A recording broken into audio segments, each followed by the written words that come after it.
ईश्वर या धन। एक बार एक नगर के राजा के यहाँ पुत्र पैदा हुआ। इस खुशी में राजा ने पूरे नगर में घोषणा करवा दी कि कल पूरी जनता के लिए राज दरबार खोल दिया जाएगा। जो व्यक्ति सुबह आकर सबसे पहले जिस चीज को हाथ लगाएगा वो चीज उसी की हो जाएगी। पूरे राज्य में खुशी का माहौल छा गया। सारे लोग खुशी से फूले नहीं समा रहे थे। कोई कह रहा था कि मैं तो सोने के कलश पर हाथ लगाऊंगा। किसी को घोड़ों का शौक था तो वो बोल रहा था मैं घोड़े को हाथ लगाऊंगा।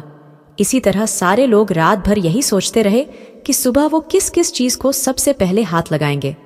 सुबह जैसे ही दरबार खुला तो सारे लोगों का राजा ने राज दरबार में स्वागत किया।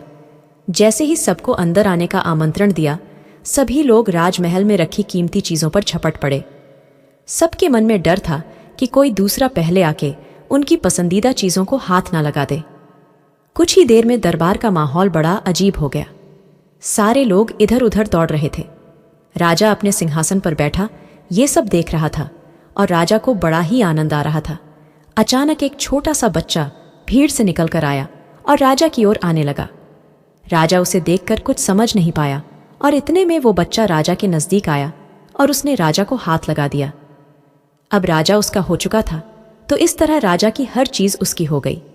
दोस्तों, इसी तरह जैसे राजा ने जनता को मौका दिया, वैसे ही हमारा ईश्वर हमें रोजाना मौका देता है कुछ पाने का।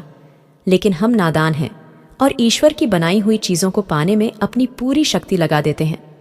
किसी को गाड़ी चाहिए तो किसी को बंगला, किसी को पैसा तो किसी को शानो शौकत। रोज भगवान से प्रार्थना में भी भगवान की ही चीजें मांगते हैं। जो लोग सत्य को जान लेते हैं वो भगवान की चीजें नहीं बल्कि भगवान को ही प्राप्त करने की कोशिश करते हैं। भगवान को पा लिया तो उस मालिक की हर चीज आपकी ही हो जाएगी। तो फिर क्यों मूर्खों की तरह दिन रात उसकी बनाई चीजों को पाने में अपना कीमती समय गंवाते हो? उस ईश्वर की स्तुति करो, उसे पाने की कोशिश करो, फिर उसकी हर चीज आपकी हो जाएगी। दोस्तों, कहानियां हमारे जीवन में बहुत महत्वपूर्ण रोल अदा करती हैं।